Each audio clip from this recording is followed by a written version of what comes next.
Have you been seeing what I've been seeing on YouTube lately? That the outline is coming back on your photos. So if you don't know how to do that in Canva, let me show you how. So the first thing you're going to need to do is have your image with the background removed and brought back up into your page. So what I want to do, I already have Santa with his background removed, and I want to go into my edit photos. We're going to move this out of the way.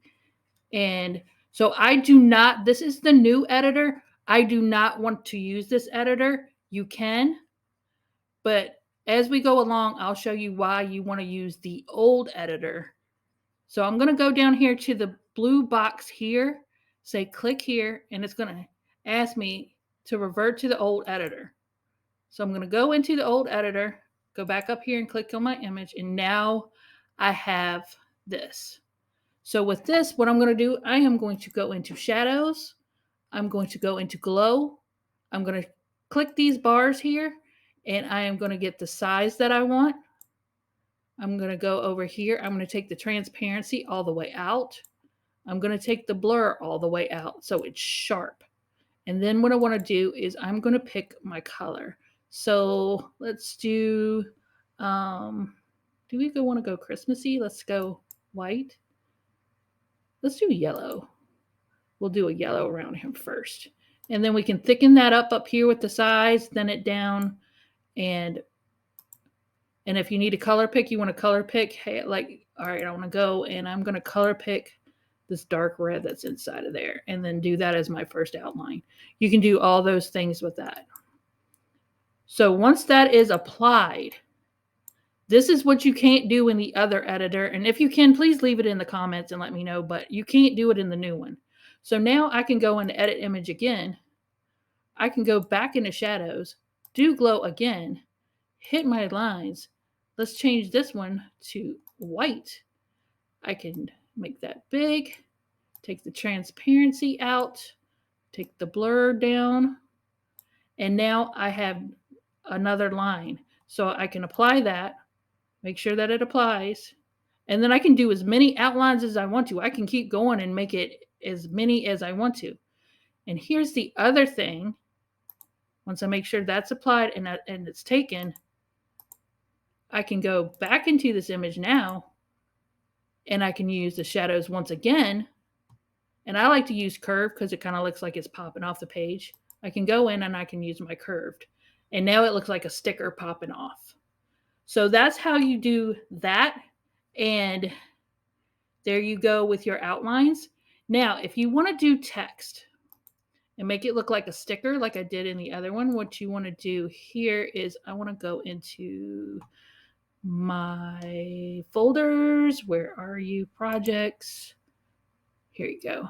So I took this one here. So what you want to do, you have to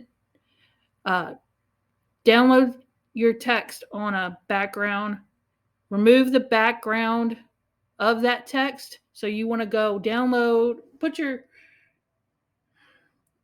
I'm kind of explaining this weird. What you want to do is you want to put your text on a plain page, download it, re-upload it, remove the background, and make it into a PNG.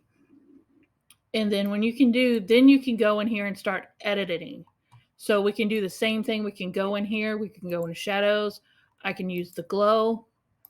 And even though now we have the outline effect in this, but you can only do one outline if you do the text effect with it. So with this, I can do multiple ones. So and I can make the size, whatever size I wanted to. So we're going to take the transparency out. We're going to take the blur out. I'm going to change the color to whatever blue here. And then I'm going to apply that. And then, so we can go and do that again.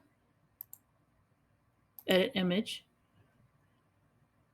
So if you see these, it's still in the render. So once that goes blank like that, you can do it again. So I'm going to go into there. I'm going to go and hit these. I'm going to pick me another color. Let's go. We got that as an orange. Sorry about that. We're going to change our transparency. Take our blur down and make that big. So that's another way to kind of make it look like that retro thing. And then If you want to make it like a sticker, wait till that takes a hold of it, and you can tell that will go missing. The other thing I like about having this is you've got more options to do. So like even so, and then I'll do that and I'll put a curved on it. And now it looks like a sticker popping off. The other thing is like your shadows, like say your drop shadows. You also in the old editor have all these options right here to change where your shadows are showing from, right? You can go bottom. So you have, I think you have just more options in the old one. That's why when I use anything that I'm going to do shadows with, I'm going to do my shadows in the old editor because it's just more options there for me. And that's how you do those. So if you wanted to do, if you have an element, I don't know, I got to find an element that you can do that with. Let's see. I don't know. See y'all. Let's see if I can find an element here for you that can do something like that. I don't know. Could this one do it? I don't know. Edit image. So another trick is too, if you have something like this and you cannot use the shadows or anything, if you like any of the colors like in dual tone, or if you want it like in black and white or anything like that, once you apply a duotone to it, I'm saying it wrong, your shadows will pop up. So now I can use shadows in that now. So I can curve that out and pop that out and kind of look at like it's a sticker and do the same thing to it. So if you don't mind the alternate colors for that, that is a good way to, that's a little tip and trick for you. And that is a quick little tutorial on how to get your colored outlines on your photos for your thumbnails, or maybe your Instagram, you want to make something that looks like it's got a bunch of stickers on it. That's how you do it. Thank you for stopping by. My name is Michelle.